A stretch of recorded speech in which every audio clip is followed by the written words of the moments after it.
Sir क्या अभी status चल रहा है और एक्ट को लेके कहाँ तक बात पहुंची और आप लोग आगे किस तरह से देख रहे हैं? देखिए, मामला तो बेहद गंभीर है। पूरे देश के चिकित्सक आंदोलनरत हैं और ये आंदोलन कहाँ तक जाएगा और कैसे जाएगा ये तो हमें नहीं मालूम।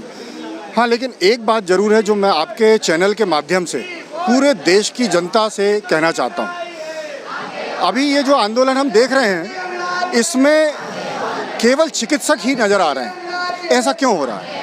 क्या ये आंदोलन या जो चिकित्सक महिला जिसकी निर्ममता से हत्या हुई है, क्या वो केवल एक चिकित्सक थी? क्या वो महिला नहीं थी? क्या वो इस देश की नागरिक नहीं थी? तो ये आंदोलन सिर्फ चिकित्सक क्यों कर रहे हैं? क्यों इस देश की आम जनता रोड पर नहीं दिखाई दे रही? इस देश के जो सेलिब्रिटीज़ हैं जिन्होंने निर्भया के समय पर कनॉट प्लेस से लेके और पूरे दिल्ली में जो यात्रा की, इस देश के खेल जगत की बड़ी बड़ी हस्तियां, इस देश की राजनीति की बड़ी बड़ी हस्तियां, वो इस पूरे मुद्दे पर खुलकर चिकित्सकों के साथ रोड पर क्यों नहीं दिखाई दे रही? केवल ये आंदोलन चिकित्सकों का ही क्यों बनता जा रहा है?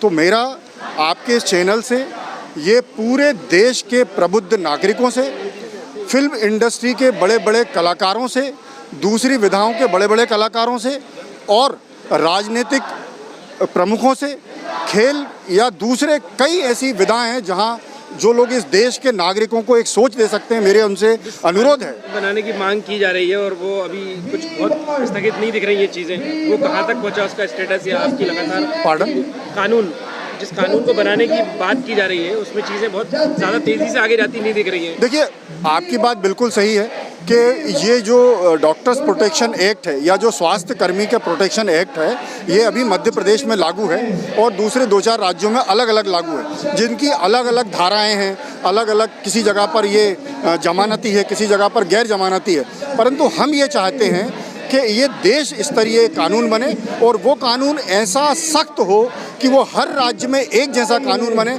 अगर किसी डॉक्टर्स या किसी पैरामेडिकल वर्कर या किसी स्वास्थ्य वर्कर के ऊपर अटैक होता है तो विद इन आवर्स उसको उसको अरेस्ट किया जाए और मिनिमम उसके ऊपर कम से कम 5 साल की सजा हो। मध्य प्रदेश हाईकोर्ट का भी हस्तक्षेप इस मामले में आया है कि भाई डॉक्टर, हम तो बड़े आश्चर्यचकित हैं कि अगर किसी पूरे देश में कोई आंदोलन चल रहा हो जिसमें पूरे देश के चिकित्सक शामिल हों और इतनी बड़ी घटना हो गई हो और 7,000 से 10,000 लोग हॉस्पिटल में घुसकर चिकित्सकों को मार रहे हों और हमारे हाईकोर्ट, माननीय हाईकोर्ट हमसे ये कहे कि आपको आंदोलन का अधिकार नहीं है, जबकि हमने ना इमरजेंसी सेवाएं बाधित की हैं, ऑपरेशन चल रहे हैं, रूटीन सारी चीज़ें चल रही हैं। तो आखिर माननीय हाईकोर्ट चाहता क्या है? क्या वो ये चाहता है कि हम पिट जाएं, हम मर जाएं और हमारे कोई अधिकार ना हो? तो मेरा ये अनुरोध है, हमारे जो माननीय हाईकोर्ट के जजेस हैं उनसे मेरा अनुरोध है कि उनके बच्चे भी हॉस्पिटल में काम करते हैं, उनकी सुरक्षा सबसे ज़्यादा इम्पॉर्टेंट है। हमें हमारी सुरक्षा का, हमें हमारे साथियों की सुरक्षा के लिए आंदोलन करने का अधिकार है और माननीय हमारी इस बात को समझें।